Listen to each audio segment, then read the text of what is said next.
Bueno, seguimos con este maratón. Vamos al siguiente panel. Este panel va a tratar sobre la famosa frase del campo a la mesa.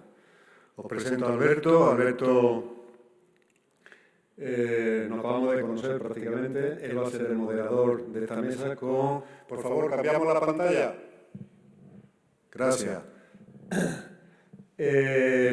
Como comentaba, esta mesa va a tratar la temática de ese food system, de ese sistema alimentario.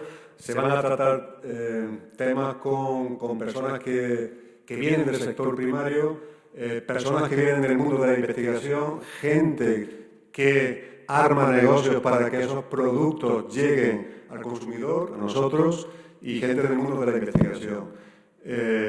Como os comento, bienvenidos Carlos, Javier, Felipe y Virginia. Van a estar moderados por Alberto Palacio. Muchas gracias, Alberto. Gracias.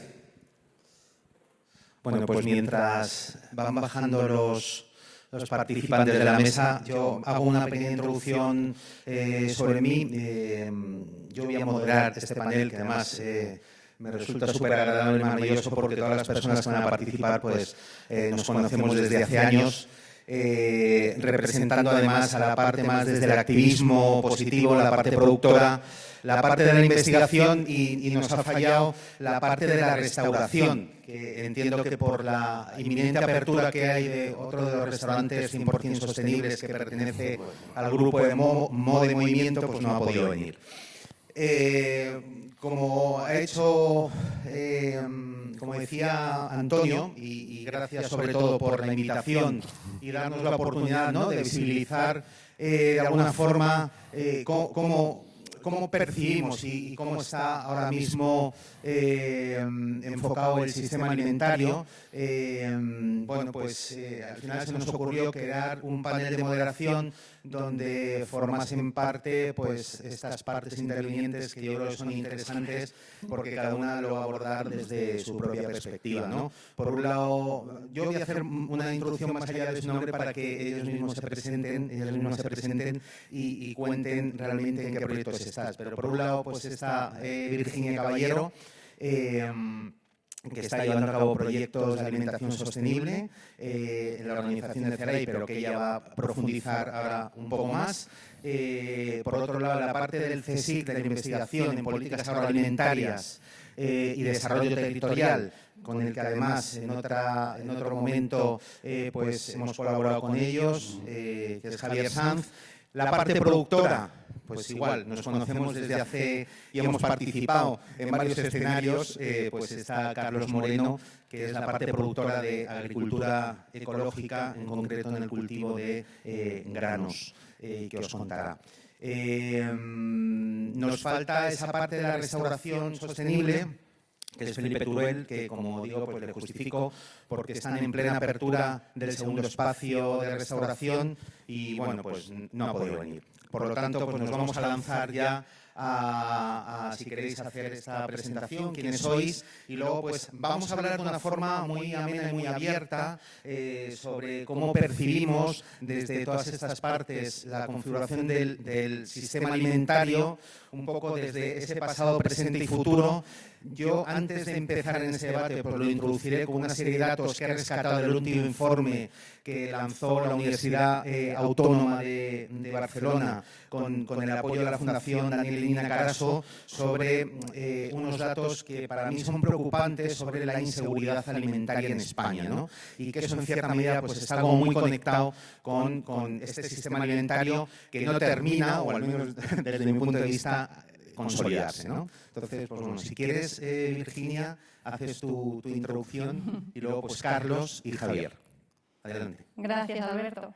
Pues mi nombre es Virginia, soy técnica de educación para el desarrollo en CERAI, que es el Centro de Estudios Rurales y de Agricultura Internacional.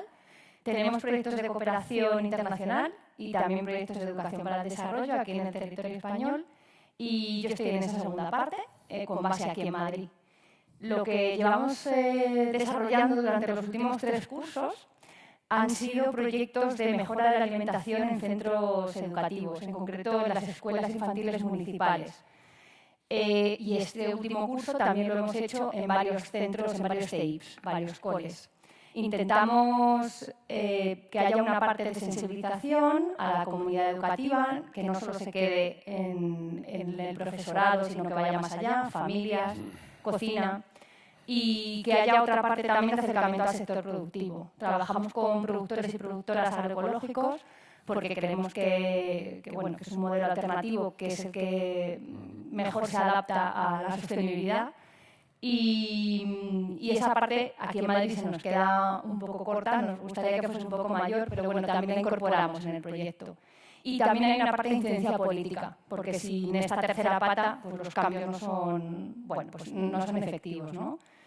Y bueno, esto es lo que venimos haciendo aquí en Madrid. En Valencia sí que se ha trabajado de manera más extensiva, llevan ya 5 años con otro proyecto que es la sostenibilidad al plato. Y ahí también trabajan con los peques y las peques, que también sería otro destinatario principal de los proyectos. Y bueno, pues esto es lo que un poco en lo que nos basamos. La alimentación debe ser saludable, pero también sostenible, porque al final está todo unido, ¿no? Si no hay una sola salud, que es como ahora se denomina, o lo que ahora se quiere impulsar, vemos que tirar solo de un lado o del otro no funciona, ¿no? Tiene que haber siempre esas dos patas para que vaya adelante. Pues nada, muchas gracias, Virginia. Si quieres, Carlos, ¿sabes las limitaciones de tiempo? Sí, ¿cómo me conoces? No, bueno, primero, compañeros, muy agradecido de estar con ellos.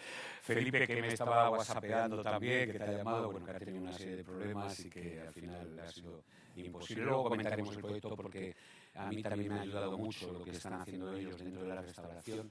Bueno, y tú además puedes comentar y pasar un poco por encima porque eres un productor asociado a este modelo de restauración. Porque, claro, al final, si decimos a qué nos dedicamos, tanto mi socio como yo, Paco Juberías, y que es verdaderamente el precursor de esta empresa, la Spelti y la Sal, Sociedad Limitada, ya en el nombre llevamos un cereal y un ingrediente, la sal. Yo vengo de una zona, la configuración del territorio, la Sierra Norte de la provincia de Guadalajara, en concreto una de las estribaciones del sistema central, la Sierra Ministra. Estamos rayanos con la provincia de Soria, Guadalajara, al lado de Sigüenza, en un pueblecito de 42 habitantes. Y para la configuración de ese territorio no fue la agricultura y la ganadería que lo configuró solamente, sino que la sal. De hecho, si conocéis Sigüenza, Sigüenza tiene una catedral increíble, un castillo increíble, y cómo puede tener un pedazo catedral, ¿sabes?, en un pueblecito de 4.400 habitantes que tenemos ahora. Bueno, pues porque estaba el oro blanco, ¿no? O sea, la sal, ¿no? Entonces, nosotros ya en el nombre llevamos esos dos productos porque la intencionalidad era poner en valor, ¿no?, el cultivo de la espelta, retomar el cultivo de la espelta como este cereal milenario y el poner en valor el tema de la sal de manantial, ¿no? La sal que no es marina en este caso, y tuvimos el precursor del mar Mediterráneo, que es el mar de Tetris, y por eso tenemos salinas de interior. Y bueno, esa era la idea. ¿Y por qué lo queríamos hacer? Porque queríamos desarrollar un territorio. O sea, al final, nuestra intencionalidad, estos son inversiones emocionales, somos de allí, vemos que generando transformación generamos empleo y de alguna forma, sin dedicarnos a la incidencia política, pero nos encanta la micropolítica, ¿no?, que es pasar a la acción y bueno, pues reflexionar está muy bien, pero ese paso, ¿no?, de decir, vamos a coger nuestro dinero y lo vamos a poner allí, no en un local en el barrio de Salamanca que vamos a alquilar, ¿no?, o no en Letras del Tesoro, no, lo vamos a poner allí. Entonces, bueno, eso es una acción que para nosotros era, bueno, tuvo mucha trascendencia hacerlo porque no nos sobraba dinero y eran nuestros ahorros, pero verdaderamente estábamos convencidos del efecto positivo. Y de hecho lo hemos generado. Somos una empresa de impacto, generamos pocos empleos a día de hoy, 6 empleos, pero claro, en un municipio de 42 habitantes tengo un índice de empleabilidad más alto que Telefónica, claro, o sea, porque la proporción es brutal, ¿no? Y a eso nos dedicamos a la preservación de la biodiversidad, recuperando especies y variedades de trigos tradicionales y a la restauración del paisaje. ¿Por qué? Porque hacemos agricultura ecológica, ¿no? Claro, dicho así, dice, ¿y estos de qué ganan el dinero? Bueno, pues vendemos harinas, ¿no? Monturas a la piedra, ¿no? O sea, al final una empresa necesita de flujo, necesita de rotación, necesita de comercialización. Y ahí es donde sí estamos siempre entroncados con el gran problema, ¿no? Cómo comercializar nuestros productos, cómo conseguir visibilidad. Y proyectos como Mo de Movimiento, que no está aquí Felipe, yo recuerdo el día que me fue a visitar Felipe y me dice que iban a abrir un restaurante en la zona de Ponzano, Espronceda, y me viene ahí con un proyecto que su empresa se llama Conscientes, y me abre allí el ordenador y empieza allí a explicarme el concepto de lo que querían hacer, y yo dije, bueno, pues de los muchos que nos visitan, ¿no?, con ideas así, pero que no se concretan en nada, ¿no? Porque a veces esas ideas son muy difíciles de llevar a la práctica, ¿no? Y resulta que esta se concretó, y es un restaurante a día de hoy que el 33% de su plantilla son jóvenes, chicos y chicas que están en proyectos de inserción sociolaboral o que vienen de fundaciones, compran a productores locales, producción todo ecológico, pero es que además es un proyecto gastronómico de primer orden. O sea, tú vas allí y tiene un concepto calidad-precio brutal, hacen no solo la pizza napolitana, sino porque ya la rehabilitación del espacio fue alucinante, ¿no? Entonces, ahí es donde proyectos como el nuestro, que querían poner en valor un territorio a través de esos productos, pues si ya encuentran esa pata, ¿no? O sea, porque bueno, la pata de CERAI, la pata del conocimiento del CSIC, para nosotros es muy importante. De hecho, bueno, pues CERAI nos ha ayudado, nos ha dado visibilidad, nos ha posicionado, nos ha hecho reflexionar, ¿no? O sea, porque al final, cuando yo empecé a conocer el concepto de soberanía alimentaria fue a través de vosotros, ¿no? O sea, porque, entenderme, yo no venía de este sector, yo he ido aprendiendo, ¿no? O sea, yo, bueno, venía de otros sitios, Pero esa pata en la que conocimiento, divulgación, concienciación, producción y comercialización, claro, es el eje virtuoso, ¿no? No, genial. No, y es interesante, y ahora profundizaremos cuando nos metamos en la parte más del sistema, food system, ¿no? Y desde la pata del CSIC, ¿no? Que, bueno, pues yo por mi lado pues he tenido la suerte de conocerla muy profundamente porque hemos participado en la labor que estáis haciendo dentro de las políticas agroalimentarias y desarrollo territorial, ¿no? ¿Quieres, Javier? Muy bien, buenos días. Yo, pues Javier Sanz Cañada, pertenezco al Instituto de Economía, Geografía y Demografía del CSIC y, bueno, coordino un grupo de investigación en sistemas agroalimentarios y desarrollo territorial, un poco con el eje del análisis territorial como lugar donde las sinergias, se producen sinergias en redes de relaciones entre los agentes, entre las instituciones, y luego, y por supuesto, con un enfoque de agroecología y alimentación sostenible, intentando implementar el concepto de sistemas agroecológicos alimentarios locales como fruto de las redes de relaciones entre dichos agentes se pueden producir esas sinergias y luego generar externalidades positivas, reducir las negativas. Y bueno, desarrollamos proyectos del Plan Nacional, proyectos europeos, proyectos también de cooperación, uno de cooperación con América Latina, es el que conocía a Alberto cuando estaba en la experiencia de Farmidable. Y bueno, intentamos trabajar con los agentes y con las empresas, con las agricultoras, con la comercialización. Uno de los elementos importantes que nos preocupa es cómo conseguir un salto de escala a la alimentación sostenible. Todavía es un reducto pequeño y bueno, que en otros lugares con políticas públicas incisivas, como en el caso de Francia, pues ya no son tan pequeños, ya no son... cómo conseguir, cuáles son los condicionantes, los bloqueos. En muchos de ellos, bueno, hay muchos, pero algunos de ellos son el problema de la logística y la distribución en común.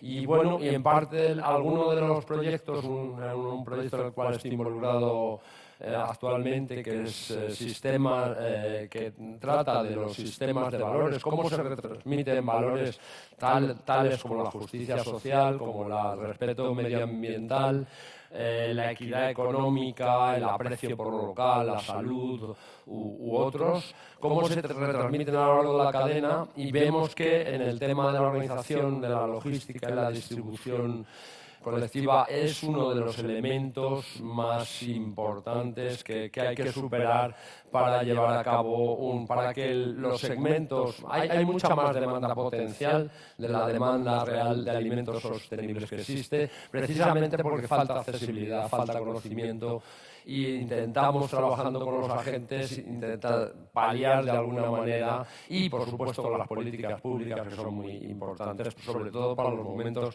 iniciales de este camino hacia la sostenibilidad.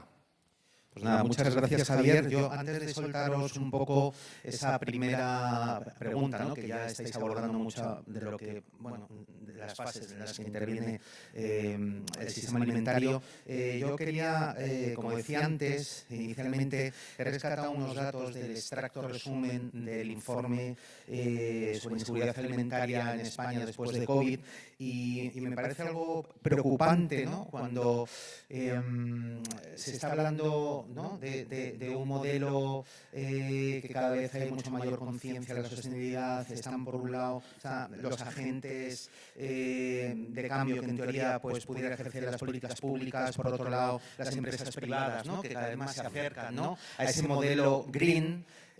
Voy a poner entre paréntesis el washing, ¿no?, porque estos datos no se corresponden realmente con esa realidad de conciencia que hay, ¿no? Y algo está fallando. Pero para que veáis que un 13% de los hogares españoles experimentan inseguridad alimentaria, lo que afecta a unos 2,5 millones de hogares y a casi 6.300.000 personas en todo el territorio español. Esta cifra equivaldría a que toda la población de la Comunidad Valenciana y las Islas Baleares juntas vivan de alguna forma esta problemática. Con la COVID-19, el número de hogares que experimentan inseguridad alimentaria ha pasado de 11,9 al 13,3. Por lo tanto, no es un problema coyuntural, sino es un problema estructural, tal y como señala este informe, ¿no? Casi 1 millón de hogares con un total de 2,5 millones de personas han tenido que reducir su ingesta de alimentos por falta de recursos. Es decir, sufren inseguridad alimentaria grave hoy, que es lo que más me llama la atención, ¿no? Y en España la inseguridad alimentaria grave se ha duplicado desde que empezó la pandemia de la COVID-19. Por lo tanto, los resultados de este trabajo evidencian que en España no se garantiza el derecho a la alimentación adecuada, es decir, algo que como seres humanos tenemos un derecho universal de tener una alimentación digna, ¿no?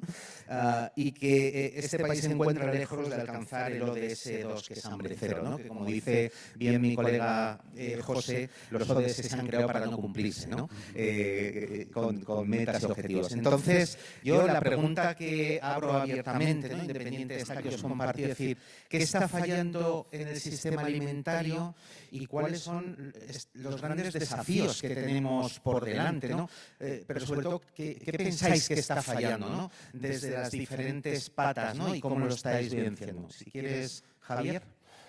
Bueno, pues yo creo que uno de los grandes desafíos del sistema alimentario es la sostenibilidad, en el sentido tanto social como económica como ambiental.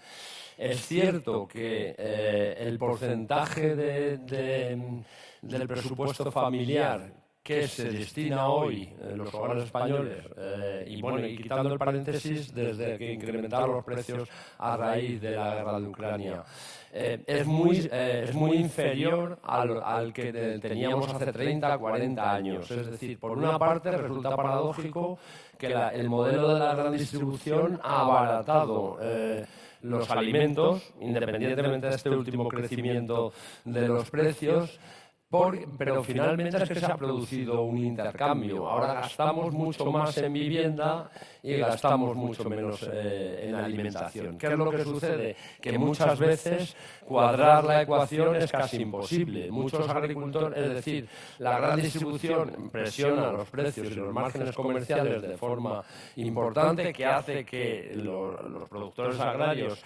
tengan un margen muy difícil de error a la hora de...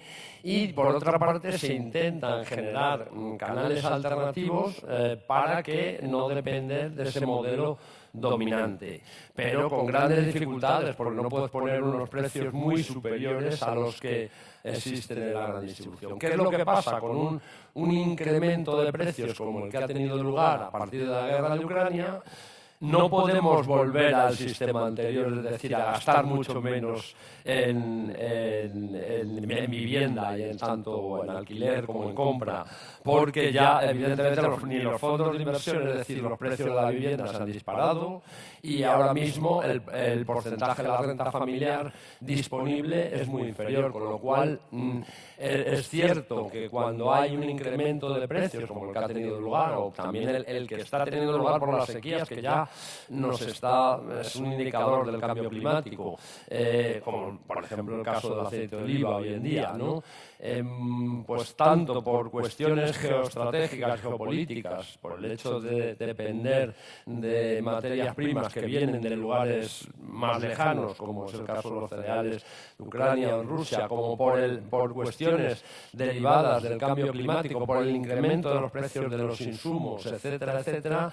El problema es que en ese momento, con unas disponibilidades monetarias fijas, que no puedes disponer de mucho más porque lo gastas en vivienda y en otras cuestiones, el incremento de los precios hace que la seguridad alimentaria, sobre todo, no tanto para llenar la panza, por decirlo de alguna manera, sino el hecho, desde el punto de vista más allá de la seguridad, con el concepto de soberanía, es decir, el derecho a alimentarse de forma saludable, sostenible y como uno mejor le parezca, teniendo una disponibilidad.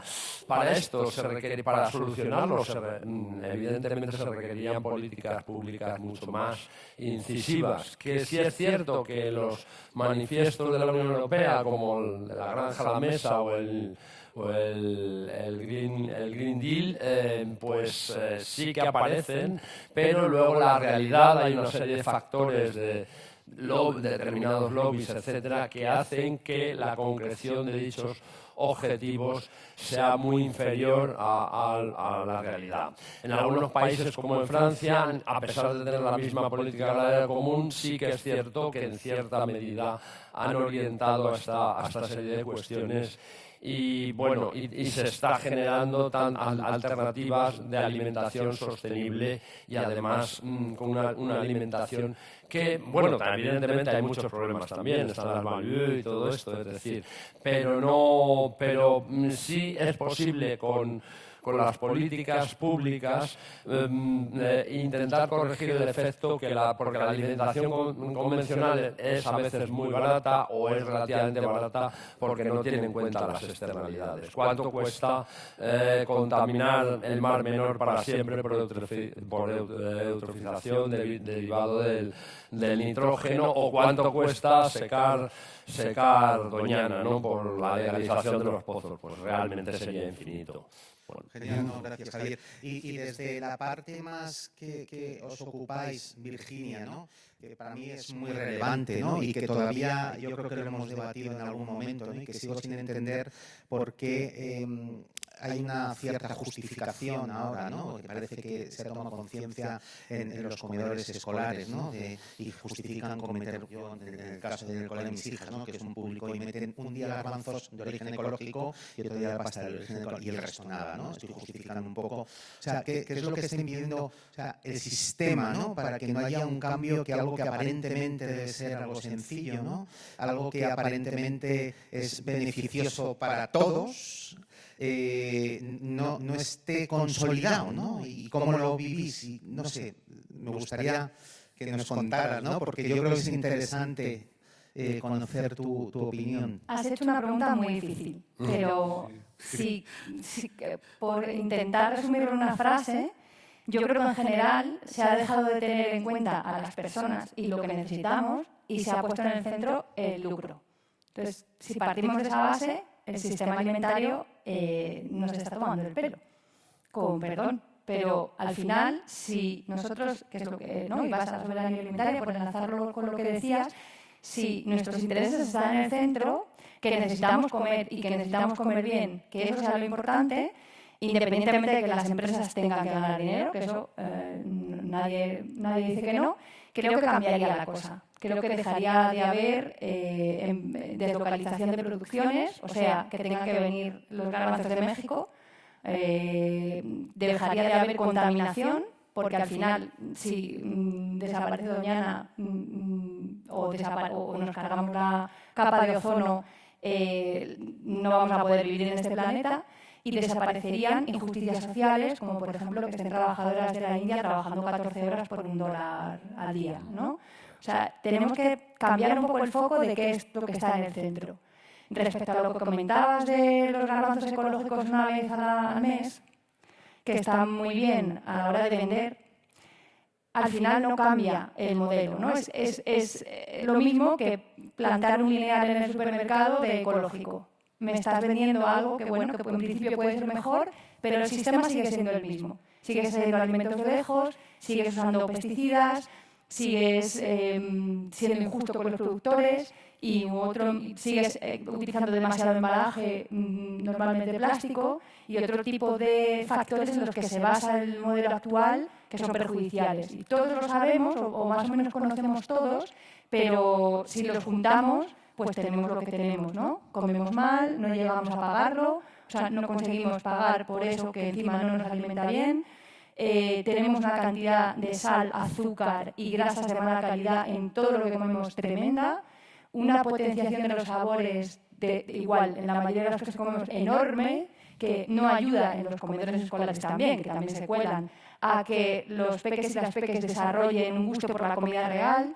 O sea, está todo como... Hemos perdido un poco el norte y perdido también capacidad de decidir. Bueno, yo estoy totalmente de acuerdo contigo en que se ha perdido el foco, ¿no? No estamos en el centro de las personas, sino se sigue gestionando un sistema alimentario en una cadena de negocio donde hay una máxima explotación de beneficios, ¿no? Por todas esas partes interesadas, y pasa lo que pasa y sale debilitado. Y aislando con esto, pues está esa parte, ¿no? Esto que siempre hemos hablado, Carlos, de por qué cuesta tanto que tu cliente... en su momento nuestro cliente reconociera que no sois pastas gallo, digo, en precio de grandes producciones que pueda abaratar costes, sino que es una pasta, una harina que tiene una biografía, que tiene una historia, que genera un impacto y que aún cuesta ser reconocida por el cliente final, ¿no? Pues sí, la pregunta, claro, se empieza con los datos de seguridad alimentaria y a mí eso me machaca mucho, ¿no? Porque yo no soy una empresa popular. O sea, eso es así.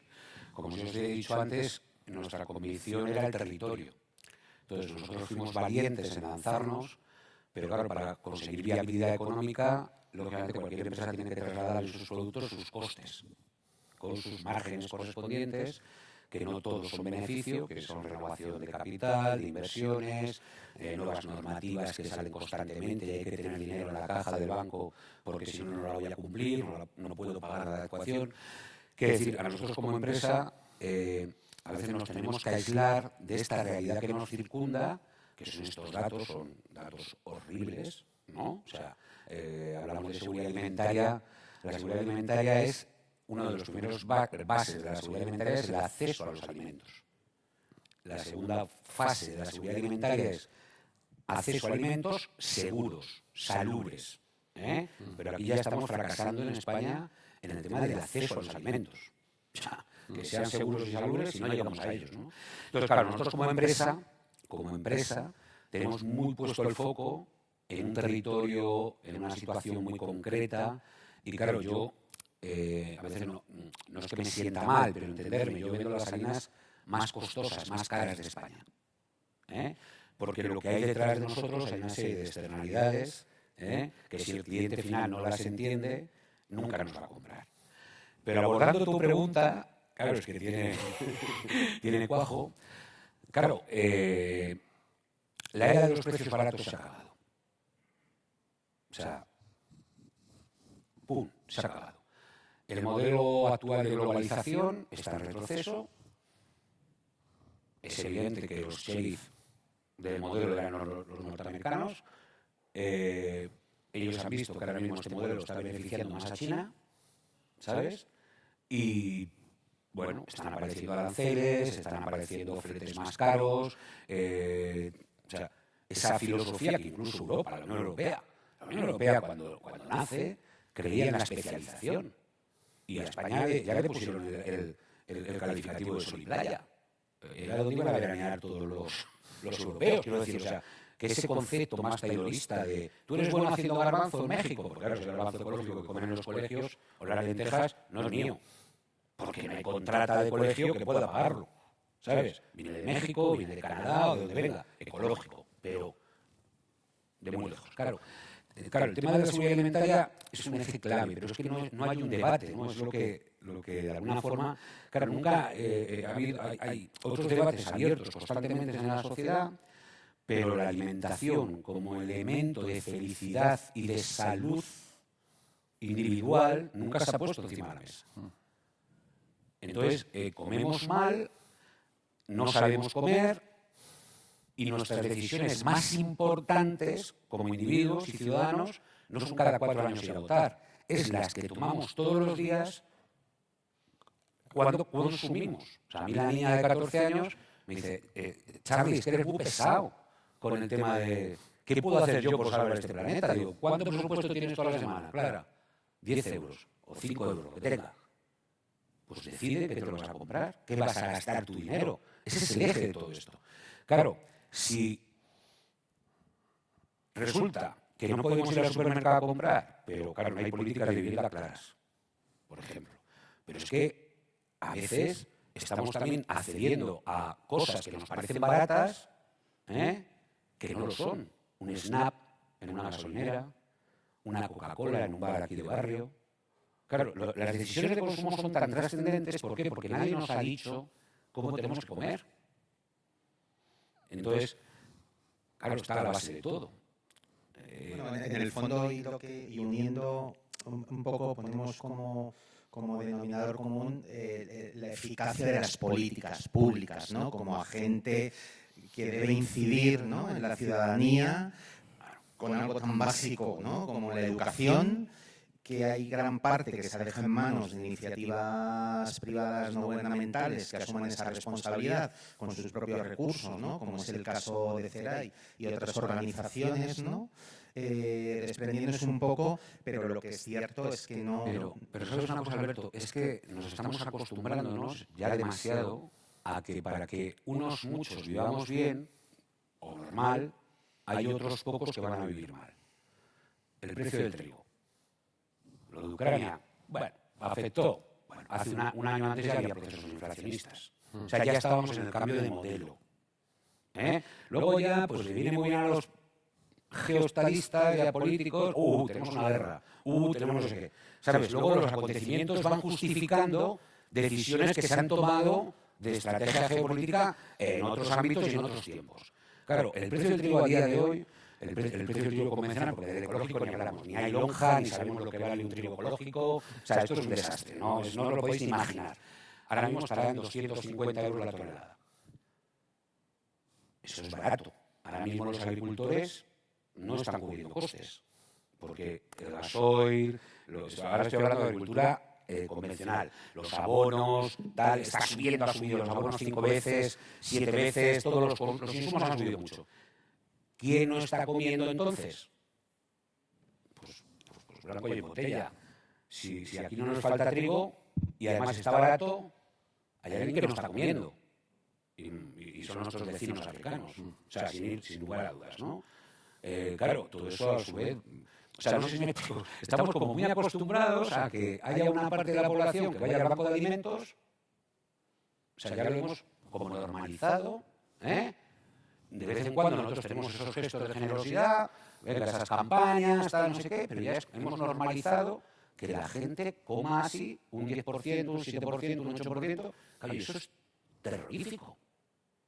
Que eso nada tiene que ver a lo que yo me dedico, ¿sabes? O sea, yo me dedico a lo que me dedico, yo hago lo que hago, yo soy una empresa que tiene esos costes, intento buscar un nicho de mercado, pero ahora no estoy hablando de mi empresa. Estoy hablando del sistema. Claro, el sistema está haciendo aguas, pero de una forma radical. Vale. No, está claro y yo desde mi punto de vista, ¿no? Y lo hemos compartido en algún círculo, o sea, todavía me faltan por ver soluciones reales, ¿no? Para atajar un poco todo este problema porque hay mucha disonancia. Es cierto que vamos a tener que ir, esto estaba claro que se nos iba a quedar corto, no cortísimo, ¿no? Porque esto da para bueno, pues crear mesas y mesas, ¿no? Como hemos participado en otros foros y un poco por recoger y por, bueno, de lo poco que hemos hablado, ¿no? Y hemos profundizado. Lanzamos una pregunta a cada uno, ¿no? Pues para finalizar ya esto que nos vamos de tiempo, es ¿cómo veis o qué le espera en un futuro? ¿Cómo os imagináis ese sistema alimentario? Si va a tener grandes avances, vamos a asistir a un cambio sistémico verdadero, ¿no? de este sistema alimentario, o todavía vamos a seguir apalancados, ¿no? en estos modelos que no terminan de arrancar, ¿no? Que, bueno, pues al final lo que decía Virginia, ¿no? Tenemos que quitar del centro más el lucro y poner a las personas, ¿no? Y eso, según lo decías, que estoy, como bien decía, totalmente de acuerdo, lo sigo viendo un poco utópico, ¿no? En todo este sistema, ¿no? Pero bueno, si quieres, Virginia, ¿no? Repito la pregunta, ¿no? ¿Cómo es que me enrollé tan mucho, ¿no? Sí, o sea, yo creo que al final el sistema será como nosotros y nos las queramos.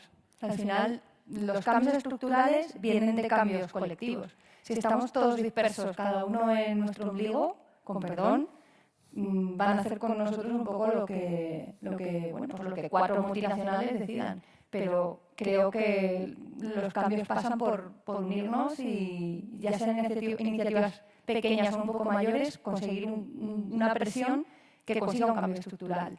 Ya hay movimientos, iniciativas, lo decías, en Francia ya están muy avanzados. Oye, tenemos ya un modelo que copiar o unos pasos a seguir ya establecidos, no tenemos que inventar la rueda. Ya hay precedentes que podemos seguir y hay modelos que, bueno, pues que en ciertas partes incluso aquí se han consolidado, ¿no?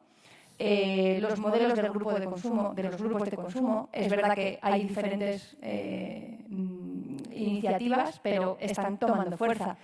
Dependiendo un poco de la época, el COVID es verdad que los ha hecho mucho daño, pero es un modelo alternativo de consumo en el que los que producen y las que consumimos, las personas que consumimos, están más unidos, ¿no? Y esos gastos que parece que están ahí en el medio y que inflan los alimentos, pues se desaparecen, ¿no?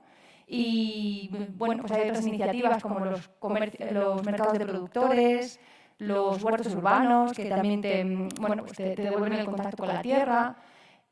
Proyectos como los que hace CERAI y otras organizaciones, no solo CERAI, de sensibilización medioambiental y alimentaria en los colegios. Yo creo que todos estos movimientos ayudan a que haya un cambio. Soy positiva. A veces veo todo negro, porque es verdad que es un modelo muy, bueno, pues capitalista, hegemónico, imperante, que presiona, le pilla todos los palabras, pero creo que sí que cuando nos unimos conseguimos por lo menos cavar un poco, ¿no? y conseguir cambios. Gracias. Javier. Sí, yo coincido con Virginia, que será un poco lo que decidamos colectivamente. Ya tenemos muchos signos, como dijimos antes, de agotamiento de recursos, de lo que está influyendo el cambio climático en las sequías y en el incremento de los precios. Espero que eso sirva para despertarnos un poco más. Pero desde luego se necesitan políticas públicas muy decididas al respecto, que van a depender también de la presión de la ciudadanía, de la presión de los colectivos, porque por otra parte vamos a tener otros modelos que van a están interesados en perpetuar el status quo, es decir, quiere decir, hay innovaciones sociales, sabemos. A diferencia de hace unas décadas, pues sabemos qué se puede hacer. Sabemos también, o podemos llegar a saber, cómo organizarnos para llevar a cabo, por ejemplo, también otros temas, aparte de las iniciativas que ha comentado Virginia, bueno, está también el tema de los supermercados cooperativos, que están en España, hay 12, 14 en estos momentos, pero ojalá en el futuro sean muchos más. Es necesario que los pequeños agentes se agrupen para comercializar, para distribuir en común. Si no, va a ser imposible competir con el modelo de agricultura convencional de la gran distribución. Y para que esto tenga lugar se necesitan políticas públicas muy decididas. Porque ahora mismo, es decir, el libre mercado no es tal. Es decir, cuando no se consideran las externalidades negativas que se generan en el precio, puede ser muy barato, pero no estás considerando todo lo que luego es necesario para descontaminar o incluso ecosistemas que no se van a poder recuperar. Y ya no es cuestión de 4 ecologistas que por su cuenta están clamando contra, sino que yo creo que los principios del ecologismo social, del ecologismo político, deberían transversalizarse, deberían impregnar toda la sociedad para que precisamente en los sistemas de precios tengan en cuenta las externalidades, es decir, hay un sistema de incentivos fuertes a las alternativas sostenibles y a la agrupación colectiva de agriculturas sostenibles, y por otra parte hay un sistema en algunos casos de prohibiciones o en otros casos al menos no apoyo, que la política agraria común no les apoye, porque ahora la política agraria común en líneas generales apoya a todo el mundo por igual, pero evidentemente al que es más grande es más apoyado y no distingue mucho. Hay algún aspecto que sí, pero no distingue demasiado lo que es una agricultura convencional o estar importando, o el hecho, por ejemplo, y se dan aberraciones tan grandes como la de importar cantidades y toneladas de soja de Brasil para hacer explotaciones de cerdo intensivo en Lleida, que contaminan todos los acuíferos, que contaminan todo el lugar, para exportarlos a China. Eso no tiene ningún sentido económico. Con lo cual, creo que la política debe incidir especialmente en ese sistema de incentivos, pero para ello debe ser la sociedad también quien clame por ello, y que además, la sensibilidad y la concienciación de los consumidores, como decía Carlos antes, pues es un caso es un arma importante para cambiar las cosas. Genial, Javier, gracias. Y ya muy breve, Carlos. Pues cogiendo, Javier, yo creo que la solución está en empoderar al consumidor, o sea, darle al ciudadano datos, darle información, darle verdaderamente esa capacidad de tomar decisiones con su dinero, con su presupuesto. O sea, ese es el eje de todo. Las empresas estamos en el mercado está regulado, no hay mercado libre como tal. O sea, quiere decir, el mercado está reguladísimo y en el mercado te quitan o te ponen los consumidores. O sea, entonces, claro, hay que crear ciudadanos con criterios. O sea, lo que no puede ser es que la gente venga a vernos a nuestras instalaciones y la cosa más sorprendente sea cuando llego a un campo de lentejas, cojo así una planta seca que no levanta una lenteja de secano, es esto, no levanta eso del suelo, hago así, digo, ¿sabéis lo que es esto? Y la alvento, la trillo, la alvento, y cuando hago así aparecen las lentejas, los 30 que tengo allí, me da igual la edad, hombre, alguno mayor las ha visto, hacen todos, ¡oh! Y claro, y cuando les dices que el año pasado, por ejemplo, con la sequía, 60 hectáreas, que son aproximadamente 120 campos de fútbol, no cogimos ni una sola lenteja. Entonces, si el ciudadano, el consumidor, no tiene concepto de la limitación de los recursos, si el consumidor no tiene idea de cómo alimentarse bien, si el consumidor en sus decisiones de compra comemos 5 veces al día, es en lo que más decisiones diarias tomamos. Zapatos, ¿cuántos zapatos os compráis al año? ¿Cuántas cazadoras? ¿Cuántos calzoncillos? ¿Cuántas braguitas? A ver si me entendéis. O sea, en comer estamos todos los días comiendo. Y todos los días vamos al supermercado. Sobre todo los que no nos organizamos bien como yo. ¿Sabes? O sea, entonces es empoderar, poner encima de la mesa como debate prioritario esa educación en base a comer, nutrición, que nos llevará a toda la parte ambientalista, a toda la parte de producción, a llegar a la soberanía alimentaria, etcétera. Pero es que hay que explicar las cosas. Bueno, pues muchísimas gracias. Ya yo creo que nos hemos pasado un poco del tiempo. Un placer, como siempre, compartir con vosotros y vosotras este momento que es maravilloso. Gracias. Muchas gracias.